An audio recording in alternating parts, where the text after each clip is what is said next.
Assalamualaikum warahmatullahi wabarakatuh. Selamat siang, Bu. Waalaikumsalam. Ya.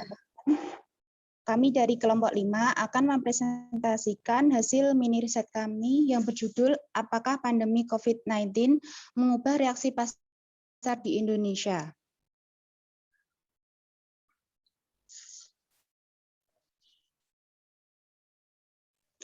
Sebelumnya, perkenalkan nama anggota kami yaitu 1. Arum Cahyati, 2. Milha Alfionita, 3. Lutfiah Yuliana Silvi, dan yang terakhir adalah Nur Alfi Hasanah.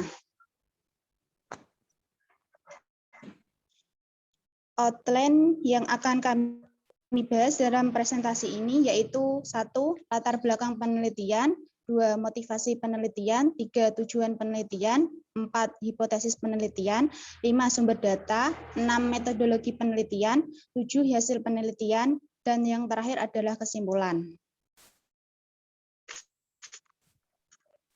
Yang pertama yaitu latar belakang penelitian. Coronavirus atau COVID-19 telah menguncang ekonomi dunia yang disebabkan oleh penyebarannya yang agresif. Orang pertama yang didiagnosa positif COVID-19 adalah pedagang seafood di Wuhan, China. COVID-19 semakin menyebar di berbagai negara, salah satunya di Indonesia. Hal ini ditandai dengan adanya pengumuman Presiden Republik Indonesia pada tanggal 2 Maret 2020 bahwa terdapat 2 negara Indonesia yang positif COVID-19. Hingga 5 hari setelah kasus pertama mengalami peningkatan, pada tanggal 10 Maret 2020 terdapat 19 kasus. Pandemi ini menyebabkan harga saham di pasar modal mengalami penurunan. Informasi terkait dengan kondisi pergerakan saham selama masa pandemi COVID-19 dan penanganan serta upaya dalam menjaga kondisi saham selama masa pandemi COVID ini berpengaruh terhadap return saham. Hal ini memunculkan reaksi pasar seperti kondisi penurunan hingga peningkatan harga saham berbagai sektor ekonomi selama pandemi COVID-19.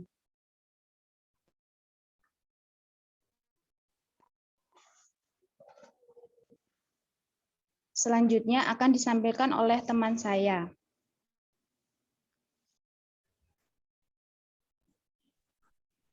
Ya, selanjutnya ada motivasi penelitian. Motivasi penelitian ini yaitu dari penelitian yang terdahulu yang dilakukan oleh Rian pada tahun 2020 yang menghasilkan bahwa abnormal return memiliki perbedaan sebelum dan sesudah pengumuman COVID-19, sedangkan trading volume activity tidak memiliki perbedaan. Hasil tersebut juga sejalan dengan penelitian yang dilakukan oleh Raisita pada tahun 2020. Penelitian terdahulu juga ada yang menyatakan bahwa terdapat perbedaan rata-rata trading volume activity sebelum dan sesudah pengumuman pertama kasus COVID-19 di Indonesia. Oke, selanjutnya ada tujuan penelitian. Penelitian ini bertujuan untuk mengetahui apakah terdapat perbedaan rata-rata pada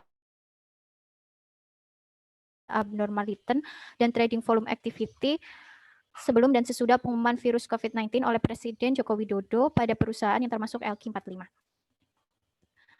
Hipotesis penelitian ini ada 2.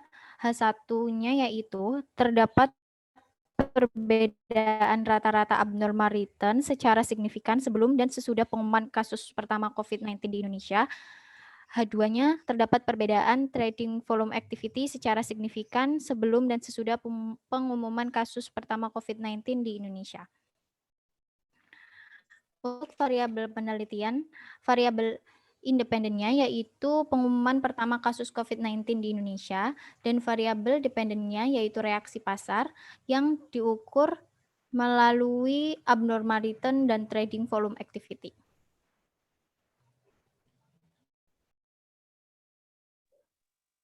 Selanjutnya, sampel penelitian dan sumber data.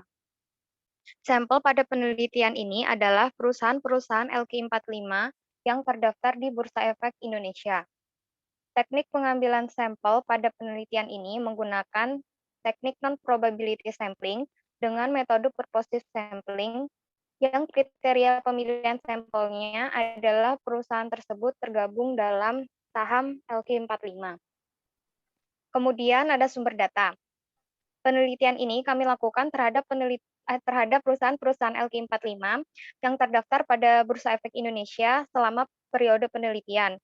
yang dalam pengambilan datanya melalui situs www.idx.co.id. Sedangkan dalam pengambilan data berupa harga penutupan saham, LQ45 indeks harian, serta volume perdagangan saham harian bersumber dari www.finance.yahoo.com.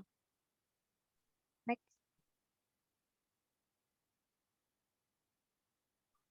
Kemudian metodologi penelitian. Penelitian ini termasuk jenis penelitian yang menggunakan pendekatan event study, lebih tepatnya itu peristiwa pengumuman pandemi COVID-19 di Indonesia oleh Presiden Jokowi.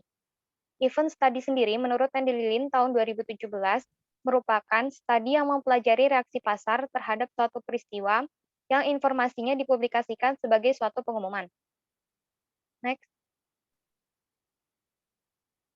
Nah, dalam penggunaan event study, dibutuhkan event window yang mencangkup hari peristiwa atau event date atau T0 serta periode estimasinya.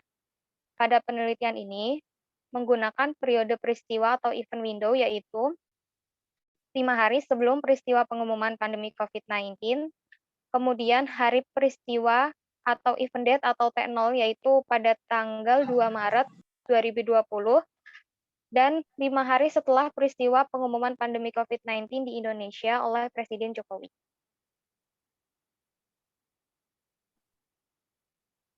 Selanjutnya hasil penelitian. Pada tabel tersebut merupakan hasil analisis statistik deskriptif dari rata-rata AAR dan TVA 5 hari sesudah dan 5 hari sebelum pengumuman pandemi COVID-19 di Indonesia. Dari tabel di atas menggunakan N sebanyak 45 perusahaan yang tergabung dalam saham LQ45. Kemudian dapat diketahui bahwa nilai rata-rata variabel abnormal return dan trading volume activity sebelum peristiwa pengumuman pandemi COVID-19 oleh Presiden Jokowi berbeda apabila dibandingkan dengan nilai rata-rata variabel abnormal return dan trading volume activity sesudah peristiwa. Hal ini menunjukkan bahwa terdapat pengaruh peristiwa pengumuman pandemi COVID-19 oleh Presiden Jokowi terhadap variabel abnormal return dan trading volume activity.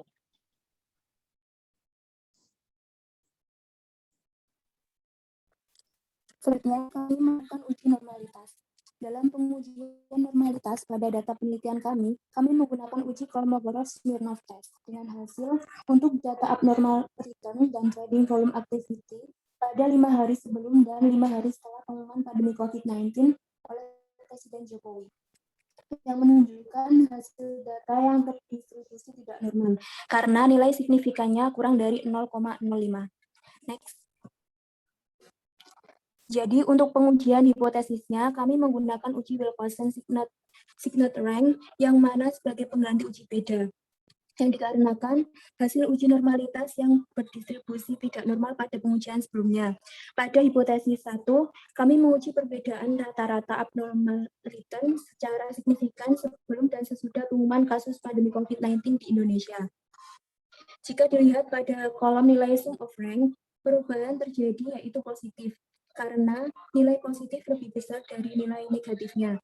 Dan untuk nilai signifikannya lebih besar dari 0,05, yaitu menunjukkan angka 0,231, yang artinya bahwa pengumuman pandemi COVID-19 oleh Presiden Jokowi tidak berpengaruh signifikan terhadap nilai abnormal return secara rata-rata pada semua saham LQ45. Dengan demikian, hipotesis 1 ditolak. Next. Selanjutnya adalah pengujian hipotesis 2 yang menguji perbedaan rata-rata trading volume activity secara signifikan sebelum dan setelah pengumuman kasus pandemi COVID-19 di Indonesia. Dalam nilai sum of rank, perubahan yang terjadi yaitu negatif, karena nilai negatifnya lebih besar dari nilai positifnya. Dan untuk nilai signifikannya juga lebih besar dari 0,05, yaitu 0,553. Yang artinya bahwa pengumuman pandemi COVID-19 oleh Presiden Jokowi tidak berpengaruh signifikan terhadap nilai trading volume activity secara rata-rata pada semua saham LQ45.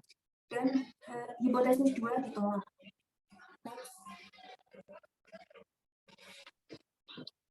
Selanjutnya ada kesimpulan secara menyeluruh, yaitu penelitian ini memiliki tujuan untuk mengetahui apakah apakah ada perbedaan yang signifikan pada rata-rata abnormal return dan trading volume activity sebelum dan sesudah pengumuman kasus virus COVID-19 oleh Presiden Joko Widodo dengan menggunakan metode event study.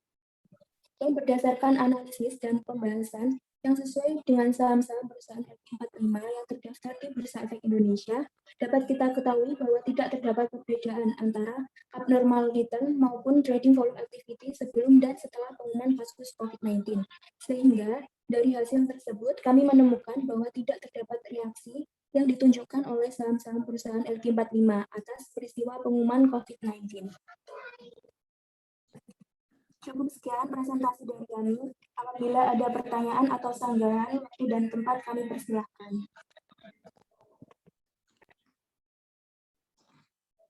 Oke, terima kasih kelompok 5 atas presentasinya. Silahkan kalau ada komentar, pertanyaan, masukan dari semua audiens peserta seminar manajemen keuangan. Silahkan kalau ada terutama pertanyaan dan masukan gitu ya.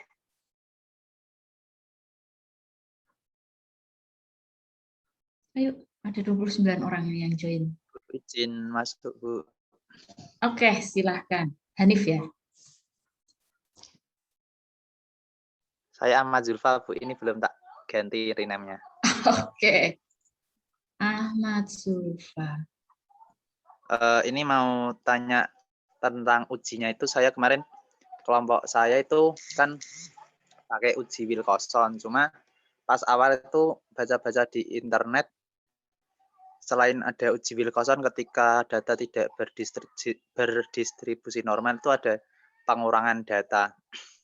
Nah, itu awalnya saya melakukan pengurangan data agar data itu berdistribusi normal. Tapi pas baca-baca artikel yang lain ternyata ada uji Wilcoxon itu. Kalau misal milihnya pengurangan data itu apakah nggak apa-apa, Bu? Oke, pertanyaan dari Ahmad Zulfa terkait pengolahan data. Oke, sebelum kita jawab itu, nanti ingatkan saya ya, Mas ya, untuk menjawab pertanyaanmu. Kita ke ke presentasi kelompok 5 dulu. Jadi kelompok 5 judulnya adalah apakah pandemi COVID-19 mengubah reaksi pasar modal Indonesia? Kalau dari hasil penelitianmu, jawaban atas judul artikelmu itu gimana? Mengubah atau tidak mengubah? Kelompok 5.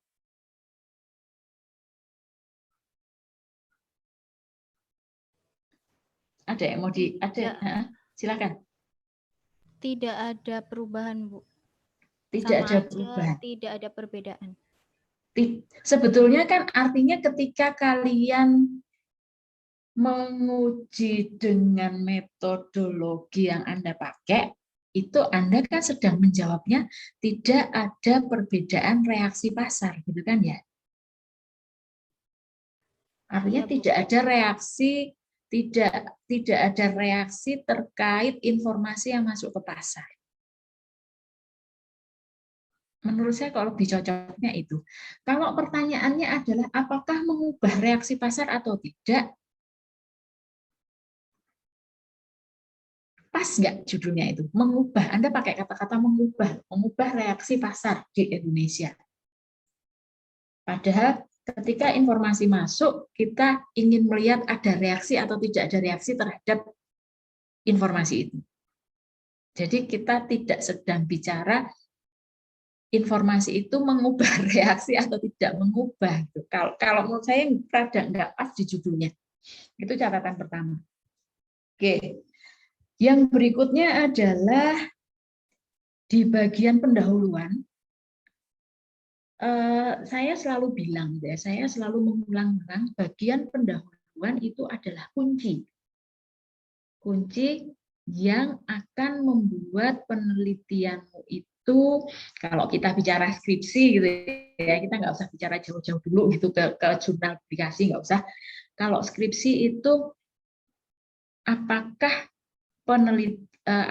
proposalmu itu akan disetujui atau tidak, itu biasanya dosen pembimbing akan bacanya dari bagian pendahuluan. Pendahuluan latar belakang masalahnya akan seperti apa. Nah, itu harus jadi kunci. Kalian harus membuat pendahuluan itu semenarik mungkin. Kalau saya sih lebih suka mahasiswa tidak usah bertele-tele di bagian pendahuluan. Nggak usah bicaranya dari Sabang sampai Merauke, misalnya pasar modal global turun ke pasar modal Indonesia dan seterusnya gitu nggak. Tapi langsung saja straight to the point, isunya apa? Karena seringkali kalau Anda berpanjang-panjang lebar itu malah saya sulit menemukan isunya apa. Yang penting Anda kemukakan adalah isunya apa. Kemudian setelah itu Anda akan membawa ke cerita konteksnya. Cerita konteksnya. Kalau isu itu bisa bentuknya macam-macam. Permasalahan, opportunity, atau fenomena yang mau kita uji dengan teori, fenomena yang mau kita uji untuk memunculkan teori baru, itu isu. Itu isu. Tergantung isu Anda apa. Ya. Kalau sudah ada isunya, kemudian Anda akan memasukkan cerita konteksnya. Cerita konteksnya itu biasanya kita akan memunculkan simptomnya, gejolaknya, simptom gejala-gejalanya kayak gitu kan ya. Setelah itu baru kita masuk ke pertanyaan penelitian. Nah, isu itu harus dijustifikasi. Harus ada justifikasinya. Oke, yang dipunyanya kelompok 5 ini setidak-tidaknya sudah memberikan isunya apa. Cerita konteksnya juga sudah dibawa, sudah ada gejalanya.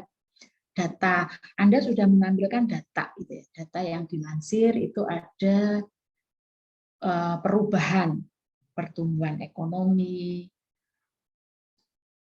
dan sebagainya, gitu. Sayangnya data pasarnya malah nggak ada. Harusnya ada.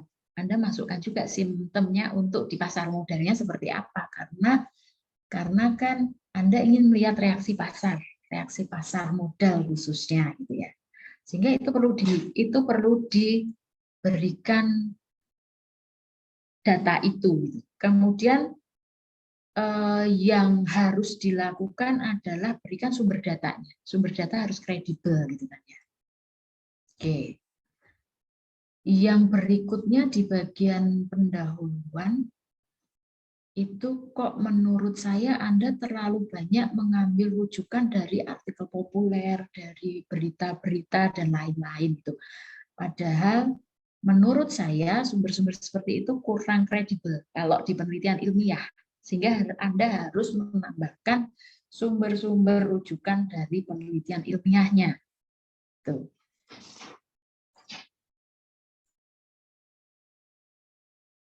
Oke, kemudian hal berikutnya kita masuk ke kajian pustaka dan pengembangan hipotesis. Di tinjauan pustakanya, di kajian pustakanya Anda itu mengambil signaling teori. Benar enggak sih penelitianmu ini kalau teori yang diambil itu signaling? Kalau menurut saya kok enggak pas ya. Kalau signaling teori itu kan yang jadi sinyal, signaling teori itu kan kait-mengkait sama yang namanya asimetri informasi, gitu kan ya. Asimetri informasi itu ada ketidaksamaan informasi yang dimiliki oleh pihak perusahaan dengan pihak yang di luar perusahaan, khususnya investor. Pihak perusahaan, manajer itu informasinya lebih lengkap. Investor informasinya sedikit. Sehingga kemudian investor itu akan menganggap company action yang dilakukan oleh perusahaan itu sebagai sinyal. Signaling teori kan berangkatnya dari situ. Kalau ini kan enggak. Pandemi COVID itu informasi yang masuk ke pasar. Kalau Anda ngambil eventnya kan tadi pengumuman presiden terkait COVID gitu. Kemudian ada juga muncul eventnya itu muncul informasi pasien pertama COVID gitu. Nah, dua event ini apakah sama gitu? Apakah memang presiden mengumumkan COVID itu ya pas ketika mengumumkan ada ditemukan 1 pasien, 2 pasien atau berapa waktu itu ya, ada ditemukan pasien pertama COVID, itu harus disamakan dulu persepsinya. Kalau memang begitu ya tulis aja bahwa eventnya itu. Karena dua peristiwa tadi yang di presentasi Anda, 2 peristiwa itu yang tersebut. Apakah 2 peristiwa itu sama atau tidak.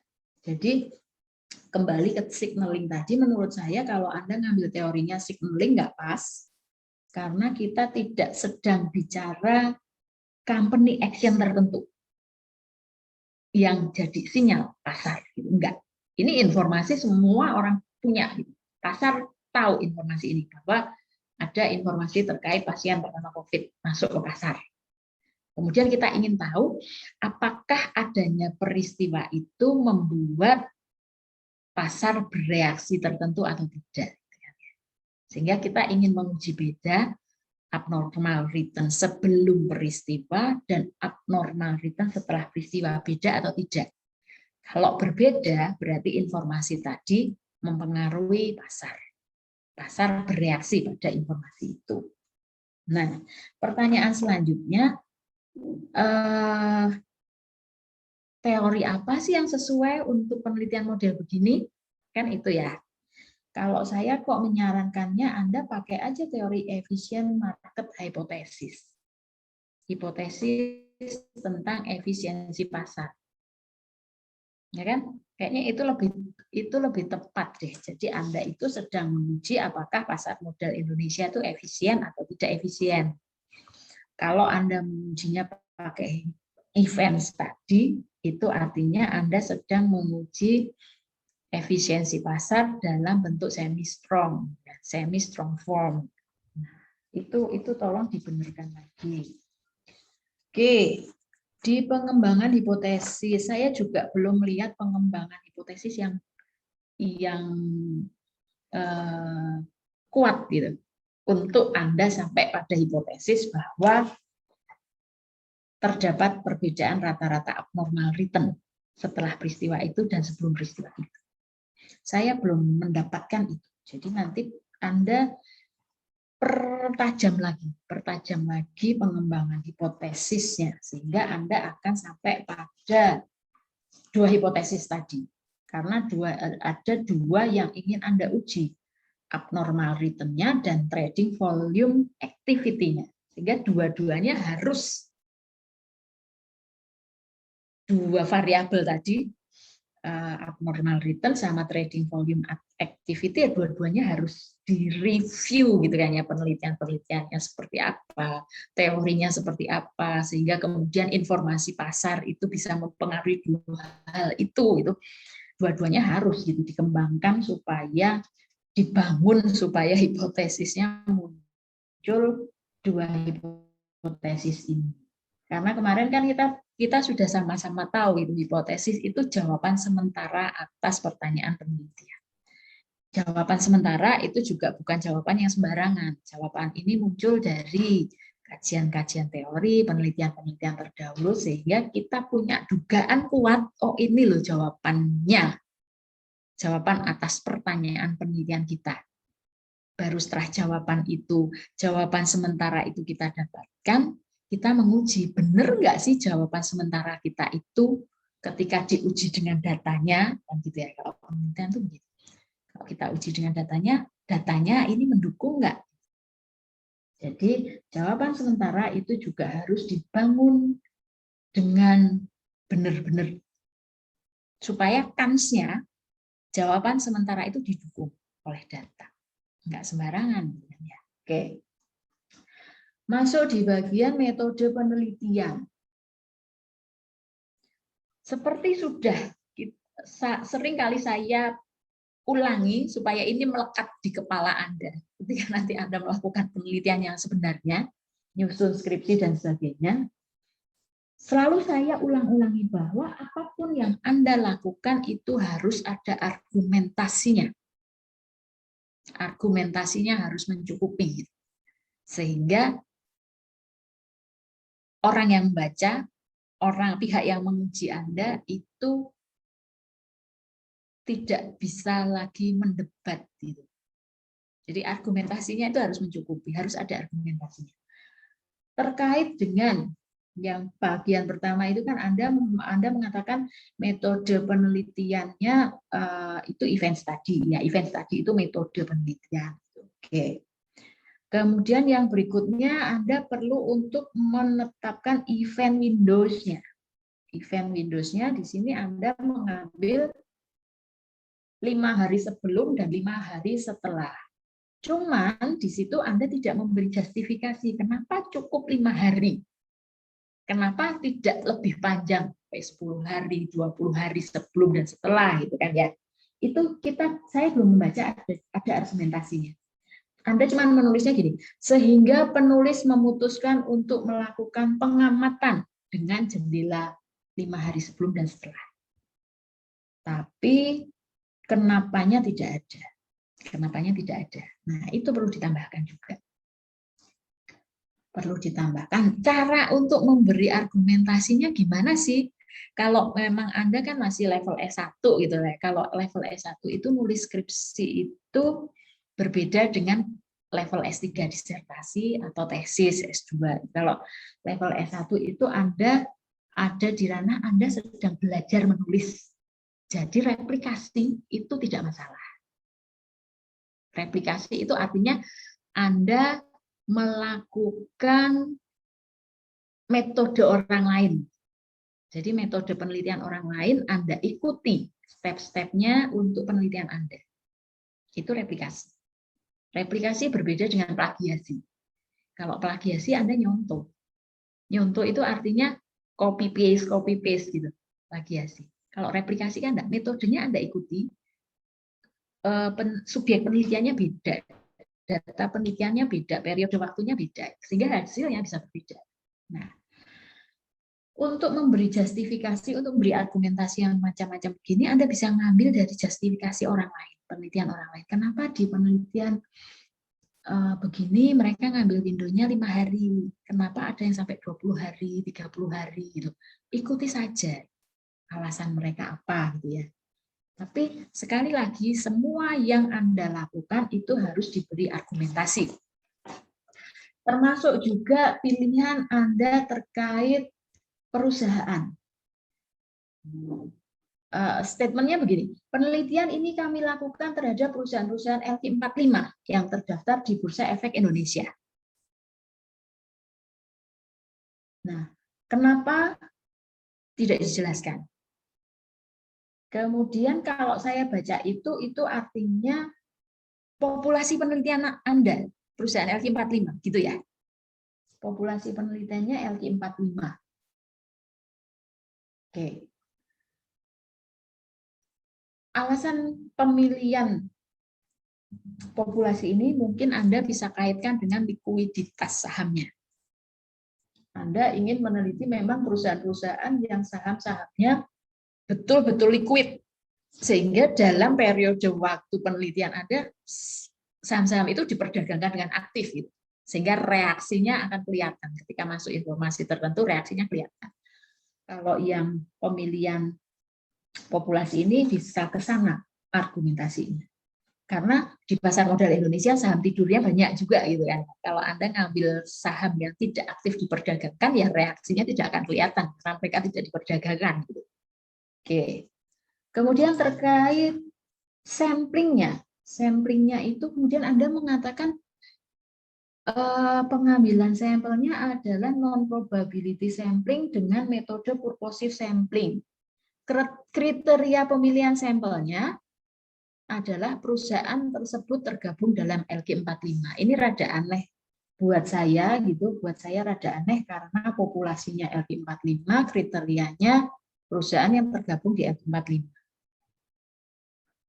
Kalau yang seperti ini artinya sampling Anda itu sampling jenuh. Populasinya perusahaan LQ45, 45-nya itu diambil semua. Itu kan sampling jenuh. Nanti coba dilihat lagi ya. Karena perusahaan LQ45 itu juga keluar masuk loh. Dalam periode penelitian itu apakah ada perusahaan yang keluar masuk? Artinya bisa berubah-ubah gitu yang masuk ke dalam LQ45 itu perusahaan. Nanti dilihat lagi.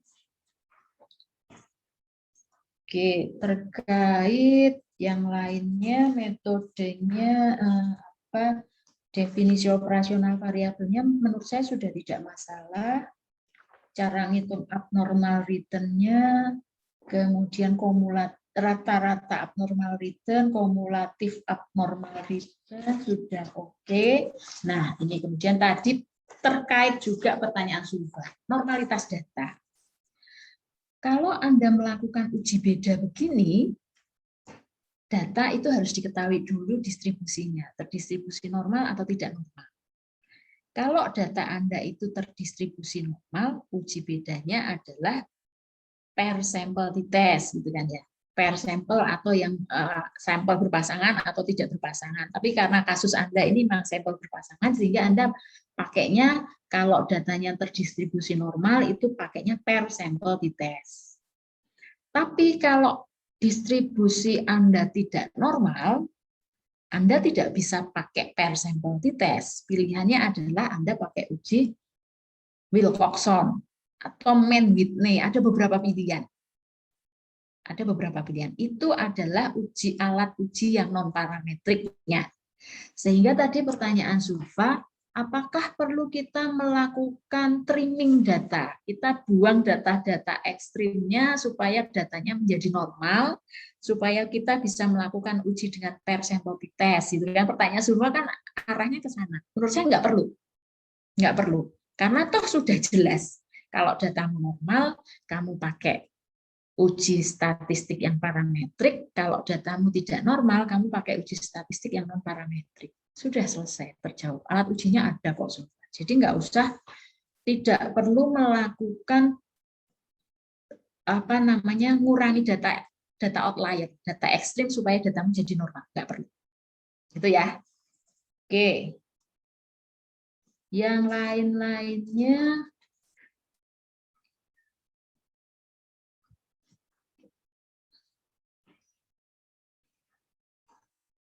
Kemudian sudah dilakukan pengujian, hipotesisnya ditolak semua ya akhirnya. Iya. Akhirnya hasilnya 2 hipotesis tadi ditolak semua. Cuman masalahnya adalah Anda cuman sampai di situ saja. Anda tidak melakukan pembahasan. Padahal kalau penelitian itu yang penting itu pembahasannya. Jadi setelah Anda melakukan pengujian statistiknya, sudah ketemu hasilnya, yang penting dilakukan adalah pembahasan. Pembahasannya seperti apa?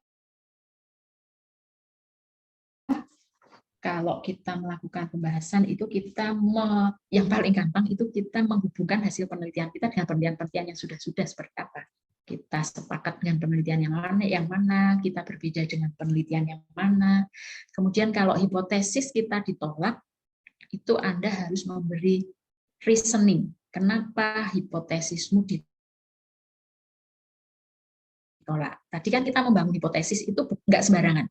Itu jawaban sementara. Jawaban sementara yang kita bangun, yang harusnya kansnya jawaban itu yang terdukung oleh data kita. Tapi ketika kita menguji dengan data, ternyata hasilnya ditolak, itu artinya kita harus memberi reasoning. Kenapa sih di data kita hipotesisnya tidak terdukung? Itu harus diberikan reasoning. Oke. Jadi lumayan cukup banyak catatan untuk kelompok 5 untuk perbaikan artikelnya supaya lebih bagus nanti di ujian akhir dan biar nilaimu bagus gitu ya maksudnya. Oke, kemudian tadi ada penyebutan, kalau yang di artikelnya saya nggak ketemu malah, tapi tadi ketika presentasi Anda mempresentasikan variabel penelitian. Ada variabel independen, ada variabel dependen. Sementara penelitianmu ini uji beda loh. Kalau variabel dependen, variabel independen itu biasanya muncul kan di regresi. Y-nya apa, X-nya apa, gitu kan ya. Tapi kalau ini kan enggak. Sehingga menurut saya kok tidak perlu kita memunculkan istilah variabel independen, variabel dependen di penelitian model begini. Walaupun kalau kita lihat memang ada kausalitasnya, ketika informasi masuk, reaksinya seperti apa, gitu kan. Sebabnya kan ada informasi masuk, kemudian reaksinya apa. Tapi kita sedang tidak bicara regresi, gitu masalahnya. Sehingga menurut saya nggak terlalu pas kalau Anda menyebutkan variabel dependen dan variabel independen di penelitian model ini. Kemudian tabel-tabel itu sebaiknya, tapi ini sudah kayaknya. Tabel-tabel sebaiknya di typing ulang, jangan copy paste dari output software statistik. Gitu. Tapi di typing ulang, ambil saja informasi yang memang kita perlukan untuk menjustifikasi hasilnya. Signifikan atau tidak, berbeda atau tidak, itu datanya yang dibutuhkan apa saja. Jadi nggak usah semua diambil. Oke, itu untuk kelompok 5 sekaligus menjawab pertanyaan Ahmad Sulfa tadi. Oke, sebelum masuk ke pertanyaan lebih lanjut, kita langsung ke presentasinya kelompok 6 dulu ya, karena ini rada-rada mirip. Jadi nanti di akhir saya akan membuka sesi pertanyaan lagi supaya kalau masih ada pertanyaan bisa ditanyakan di sesi terakhir. Oke, kelompok 6 judulnya adalah perbandingan harga saham pada perusahaan farmasi sebelum dan sesudah peluncuran vaksin COVID-19. Rahma Dwi Fadilah, Mutamimah, Nur Khalifah Istiqomah, dan Lena Frendikasari. Silahkan dipresentasikan hasil penelitian Anda.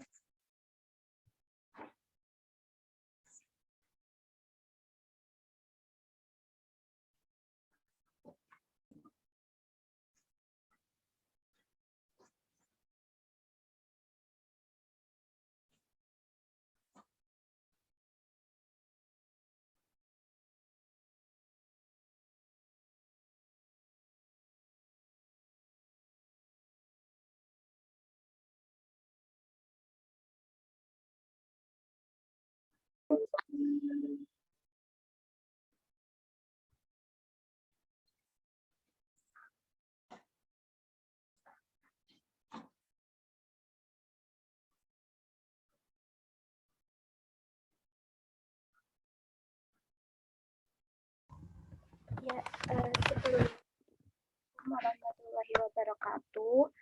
Waalaikumsalam. Perkenalkan kami dari kelompok 6.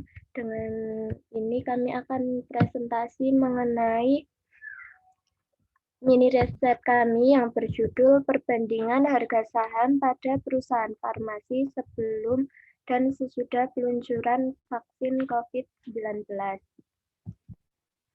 Perkenalkan untuk kelompok 6 ada Rahma Dwi Fadilah, Mutamimah, Nur Khalifah Istiqomah, dan Lena Frendikasari. Kemudian untuk pokok-pokok yang akan kami bahas pada presentasi kali ini adalah latar belakang, tujuan penelitian, populasi dan sampel, hipotesis, metodologi penelitian, hasil dan pembahasan, kesimpulan, dan saran. Selanjutnya ada latar belakang. Latar belakang penelitian kami pada saat ini adanya COVID-19 menciptakan ekonomi shock yang mempengaruhi ekonomi, terutama di sektor pariwisata, perdagangan, industri, transportasi, dan investasi. Dalam sektor investasi, pasar terbawa ke arah yang cenderung negatif. Hal ini dikarenakan rendahnya sentimen investor terhadap pasar yang disebabkan pandemi COVID-19. Pandemi ini juga berdampak pada pasar modal dan pergerakan saham perusahaan yang terdaftar di Bursa Efek Indonesia. Dalam penelitian kali ini, kami memiliki tujuan untuk menyajikan sebuah perbandingan antara harga saham perusahaan farmasi sebelum dan sesudah peluncuran vaksin virus COVID-19.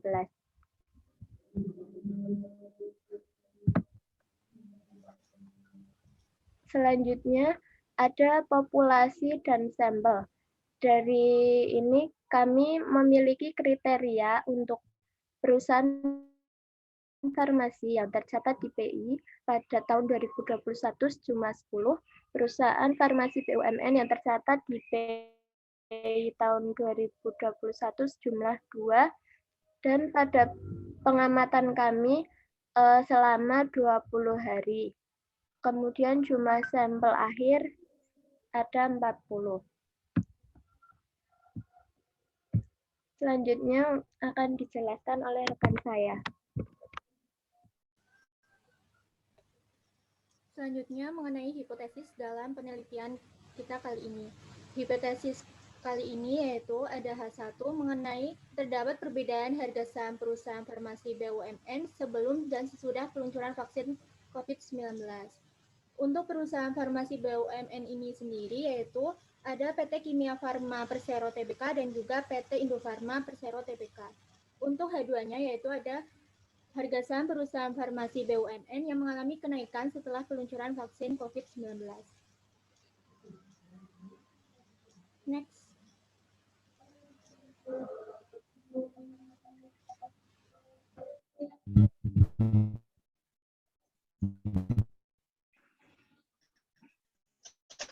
Selanjutnya, metodologi penelitian. Jenis penelitian yang dilakukan adalah penelitian komparatif. Penelitian ini memberikan perbandingan antara harga. Desain penelitian yang digunakan adalah studi peristiwa pengumuman peluncuran vaksin saham perusahaan farmasi dengan membandingkan periode peristiwa selama 20 hari sebelum peluncuran vaksin dan 20 hari sesudah peluncuran vaksin. Menggunakan 3 teknik analisis, yaitu analisis statistik deskriptif, uji normalitas data, dan uji beda.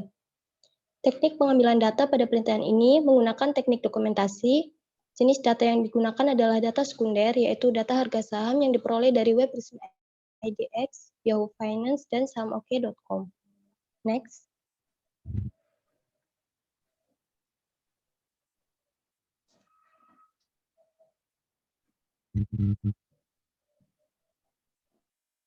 Hasil dan pembahasan. Tabel 1, analisis statistik deskriptif. Dari tabel tersebut dapat dilihat bahwa rata-rata harga saham Indofarma sebelum peluncuran vaksin adalah sebesar 681,25 dengan harga saham terendah 344 dan harga saham tertinggi sebesar 955. Standar deviasinya cukup tinggi, yaitu sebesar 205,879. Hal ini dikarenakan rank antara harga saham terendah dengan harga saham tertinggi cukup jauh. Sedangkan rata-rata harga saham Indofarma setelah peluncuran vaksin adalah sebesar 767,75 dengan harga saham terendah 590 dan harga saham tertinggi sebesar 925. Standar deviasinya cukup rendah dibanding standar deviasi yang terjadi sebelum peluncuran vaksin, yaitu sebesar 84,752. Hal ini dikarenakan rank antara harga saham terendah dengan harga saham tertinggi cukup dekat. Kemudian, rata-rata harga saham Kimia Farma sebelum peluncuran vaksin adalah sebesar 1.230,75 dengan harga saham terendah 1.020 dan harga saham tertinggi sebesar 1.470. Standar deviasinya cukup rendah yaitu sebesar 122,391. Sedangkan rata-rata harga saham Kimia Farma setelah peluncuran vaksin adalah sebesar 1.028,25 dengan harga saham terendah 905 dan harga saham tertinggi sebesar 1.205. Standar deviasinya cukup rendah yaitu sebesar 81,794. Next.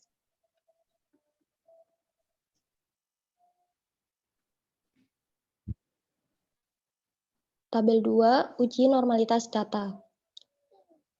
Hasil uji normalitas data pada penelitian ini dengan menggunakan one sample Kolmogorov-Smirnov test dapat dikatakan berdistribusi normal, di mana harga saham Indofarma sebelum peluncuran vaksin memiliki nilai signifikan sebesar 0,141 dan setelah peluncuran vaksin sebesar 0,200, yang berarti bahwa nilai tersebut lebih besar dari taraf signifikasi 0,05 sehingga data berdistribusi normal.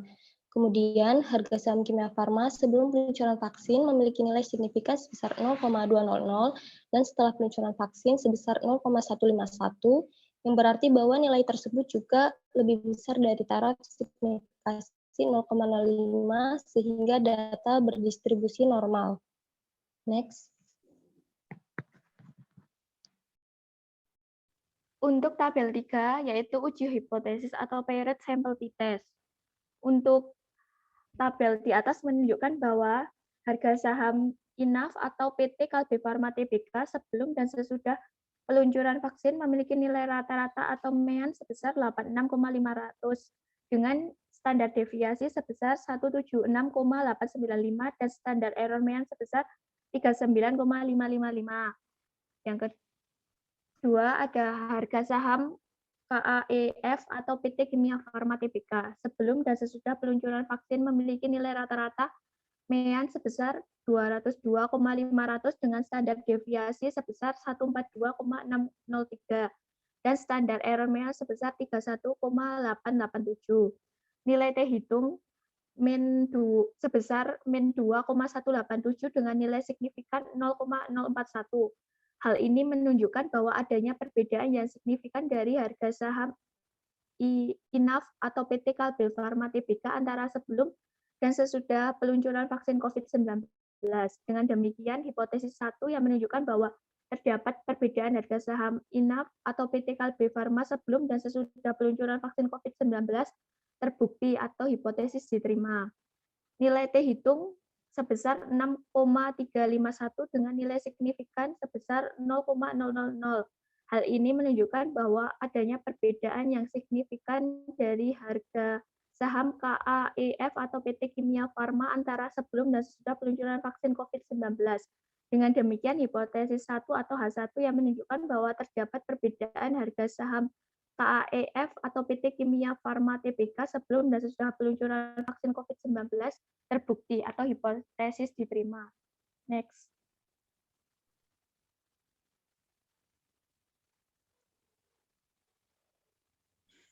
Kesimpulan, berdasarkan hasil dan pembahasan, penelitian ini menunjukkan adanya perubahan yang signifikan pada harga saham perusahaan farmasi BUMN, yakni PT Kimia Farma Persero Tbk dan PT Indofarma Persero Tbk, sebelum dan sesudah peluncuran vaksin COVID-19. Next.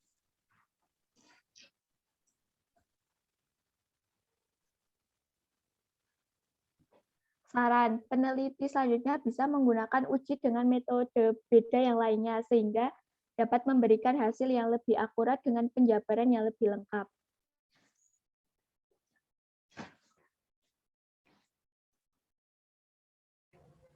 Ya, seperti itu presentasi dari kelompok kami. Kurang lebihnya mohon maaf. Mungkin dari teman-teman atau Budia ada saran, masukan, ataupun pertanyaan untuk kelompok kami. Terima kasih. Wassalamualaikum warahmatullahi wabarakatuh. Waalaikumsalam. Oke, terima kasih kelompok 6. Langsung saja ya ke saya. Nanti setelah itu saya tawarkan ke seluruh kelas peserta kuliah. Untuk kelompok 6, kurang lebih sama dengan yang sebelumnya, cuman eventnya berbeda. Event yang diambil berbeda. Kalau tadi pengumuman pasien pertama COVID, yang ini adalah peluncuran vaksin COVID-nya. Oke, catatan pertama saya, kurangi bahasa-bahasa populer. Saya menemukan ada bahasa-bahasa yang populer yang ada di abstrak malah. Contohnya ini, seperti yang kita ketahui bersama, yaitu kurangi gitu ya. Sebentar ya, saya kok dapat telepon Pak Arif, saya tak angkat dulu. Halo.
Ya, yuk.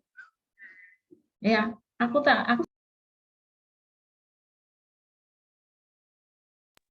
ya, oke, kita lanjutkan. Oke, jadi kurang-kurangi bahasa populernya gitu ya. Oke, kemudian di bagian berikutnya pendahuluan sama dengan komentar saya untuk kelompok 5 tadi. Isunya sih sudah ada. Cuman di situ kan Anda butuh untuk membawa itu ke cerita konteksnya gitu kan. Jadi memang di pasar modal kan.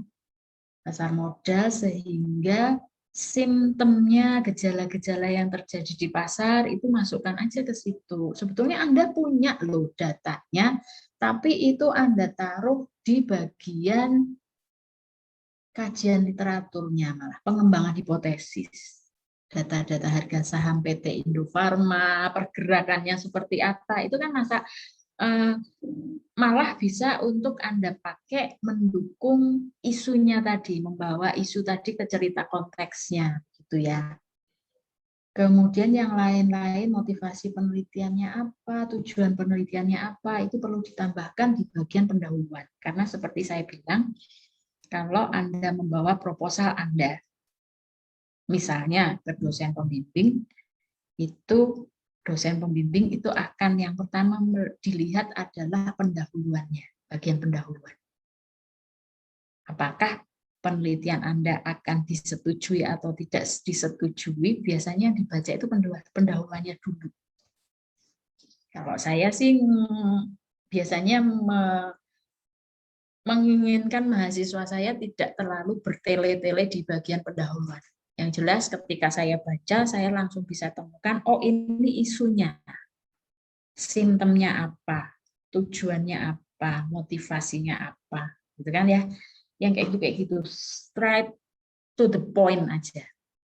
Oke, itu di bagian pendahuluan. Kemudian di bagian yang kedua, pengembangan hipotesis. Kalau bagian kedua itu biasanya Anda harusnya memberi judulnya kajian literatur dan pengembangan hipotesis. Di situ Anda perlu mengkaji literaturnya dulu. Teorinya apa, itu masukkan ke situ. Tadi seperti saya bilang, penelitian-penelitian begini itu sebetulnya Anda sedang menguji efisien market hypothesis. Hipotesis efisiensi pasar gitu. Jadi lebih ke arah situ aja nanti dibawanya. Oke. Pengembangan hipotesis sama dengan yang kelompok 5, Anda perlu lebih memperkuat di bagian pengembangan hipotesis karena hipotesis Anda ini kok seolah-olah tahu-tahu jatuh begitu saja. Tanpa kita tahu apa yang mendasari Anda menstatekan bahwa akan ada perbedaan harga saham perusahaan farmasi sebelum dan sesudah peluncuran vaksin. Nggak ada tuh pengantarnya yang bisa membuat saya yakin bahwa harga saham perusahaan farmasi itu akan berbeda sebelum dan sesudah peluncuran vaksin. Itu perlu Anda perkuat lagi di situ. Kemudian yang berikutnya Anda punya 2 hipotesis. Hipotesis pertama itu terdapat perbedaan harga saham. Jadi hipotesis yang kedua, harga saham perusahaan farmasi akan mengalami kenaikan. Nah, hipotesis yang kedua ini kok saya lihat Anda tidak terjawab dengan metode yang Anda pakai, gitu ya. Dengan metode pengujian datanya yang uji beda, itu hipotesis kedua tidak terjawab. Hipotesis pertamanya terjawab, ada perbedaan atau tidak, tapi yang hipotesis kedua tidak terjawab. Ya kan ya, hipotesis keduamu akhirnya jawabannya gimana? Karena hipotesis keduanya ada kenaikan atau tidak ada kenaikan harga, berarti kan begitu. Ya, nanti dilihat lagi. Apakah hipotesis keduanya terjawab?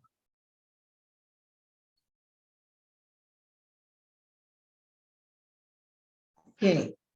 Selanjutnya, metodenya harusnya Anda memasukkan event study. Oh iya, sudah desain penelitiannya event study. Kemudian penetapan window-nya.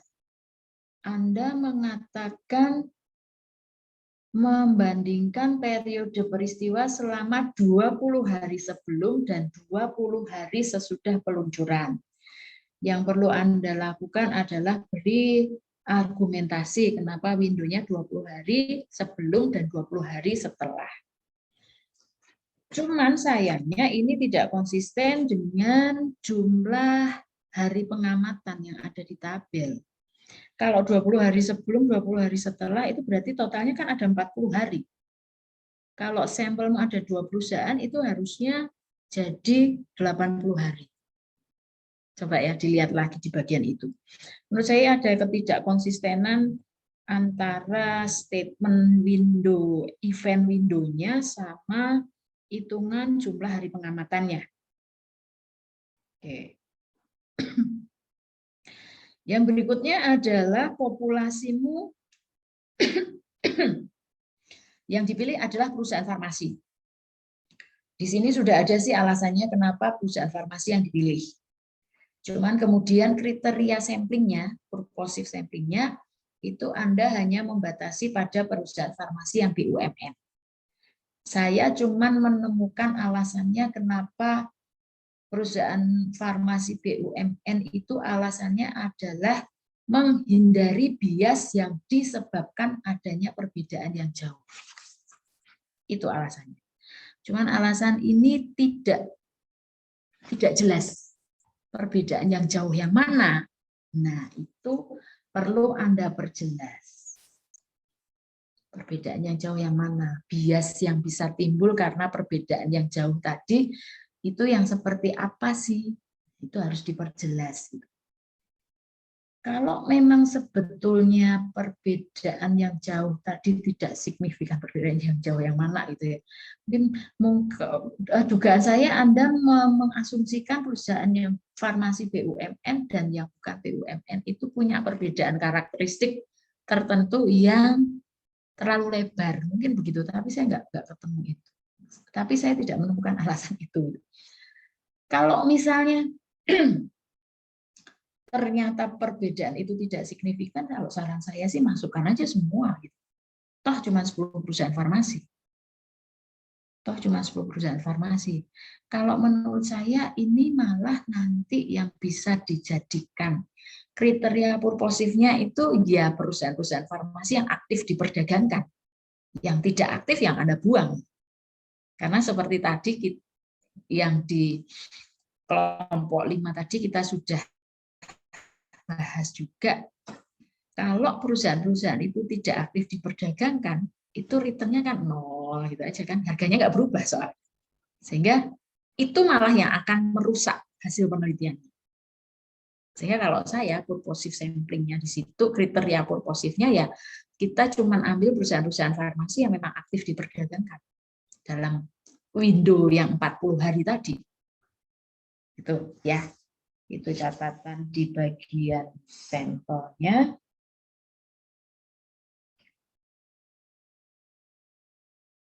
Oke, kemudian tadi aturannya kalau data normal pakai per sampel di tes, kalau tidak normal pakai Wilcoxon atau Mann-Whitney. Itu nanti lebih hati-hati lagi nulisnya gitu ya. Nanti Anda lihat deh apa yang Anda tulis di situ. Kemudian tabel-tabelnya di typing ulang saja, jangan ngambil di copy paste dari output softwaremu, output statistik software statistiknya. Kemudian Anda sudah melakukan pembahasan, walaupun pembahasannya menurut saya masih sangat simpel, itu mungkin perlu ditambah lagi di bagian pembahasan. Di bagian pembahasan itu, di kalimat pertama, Anda memulainya dengan dalam kurung grand theory, signaling theory. Kemudian Anda memasukkan sinyal. Kata-katamu jelas loh. Sinyal adalah suatu tindakan yang diambil oleh manajemen perusahaan yang memberi petunjuk bagi investor tentang bagaimana manajemen memandang prospek perusahaan. Dalam kasusmu, perusahaan itu tidak melakukan apa-apa. Dalam kasusmu ketika Sebentar. Dalam kasusmu itu perusahaan meluncurkan vaksin. Itu sinyal bukan? Bukan sinyal. Itu informasi. Jadi hati-hati karena signaling teori itu juga tidak semua bisa ada memang informasi yang bisa jadi sinyal, tapi ada juga informasi yang memang sudah terbuka luas untuk masyarakat. Paham maksud saya ya? Sinyal itu misalnya begini. Perusahaan menambah utang. Perusahaan menambah utang. Itu sinyal. Kenapa? Karena informasinya nggak komplit. Kenapa sih perusahaan nambah utang? Sinyal yang terkirim di pasar bisa ditangkapnya, oh perusahaan menambah utang itu karena pertumbuhannya sedang tinggi. Itu sinyal positif. Nanti akan memberi sentimen positif pada pasar. Sinyal yang negatifnya apa? Mungkin perusahaan sedang free cash flow-nya sedang sangat kurang. Free cash flow-nya kurang itu berarti profitabilitasnya rendah. Itu bisa jadi sinyal negatif. Ya, kayak gitu itu sinyal. Dividen juga bisa jadi signaling.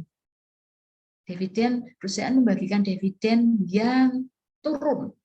Dividen yang lebih sedikit dari tahun kemarin. Sinyal yang tertangkap dari sana apa?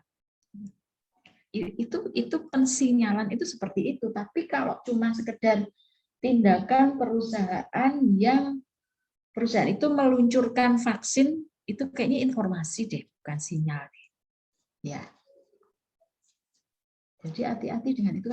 Kalau menurut saya teori yang paling pas untuk penelitianmu ini, walaupun ini ada company action yang tindakan perusahaan yang meluncurkan vaksin tadi, tapi itu bukan signal, tapi lebih ke tadi informasi yang masuk ke pasar itu mempengaruhi reaksi atau tidak. Kayaknya lebih ke efisien market hypothesisnya. Kalau menurut saya begitu. Oke, kemudian tadi Anda memberikan saran untuk penelitian selanjutnya. Kalau saran itu harusnya muncul dari keterbatasan penelitian. Jadi di bagian pembahasan, setelah pembahasan itu biasanya penulis akan menyampaikan, ini loh keterbatasan penelitian saya. Dari situ nanti muncul saran. Karena keterbatasan ini disarankan penelitian yang akan datang lakukan begini. Saran untuk penelitian media mendatang itu juga tidak muncul tiba-tiba jatuh dari langit gitu, Mbak. Harus ada dasarnya. Kenapa saran itu muncul? Itu untuk kelompok 6. Komentar saya untuk kelompok 6. Kurang lebihnya sama dengan di kelompok 6 tadi, kelompok 5 tadi ya. Oke. Mungkin masih ada pertanyaan boleh dari kelompok 5 dan 6, juga boleh dari seluruh peserta, seluruh audiensnya. Silakan kalau masih ada yang dipertanyakan. Dua penelitian ini kalau misalnya Anda garap dengan benar-benar, kansnya untuk publikasi di jurnal-jurnal ilmiah itu besar loh, karena penelitian ini kan penelitian yang sedang update banget gitu kan. Update gitu kan ya. Walaupun mungkin sudah ada yang melakukan, tapi mungkin di pasar modal Indonesia belum banyak. Dan Anda sebetulnya kalau Anda garap dengan benar-benar, kansnya untuk publikasi bagus gitu. Cuman itu tadi, jangan cuma ngambil sampelnya cuma 2 perusahaan, itu kayaknya terlalu kecil. Kemudian datanya jadi cuma 80, itu kan kayaknya terlalu kecil. Oke, masih adakah pertanyaan? Sudah clear semua ya?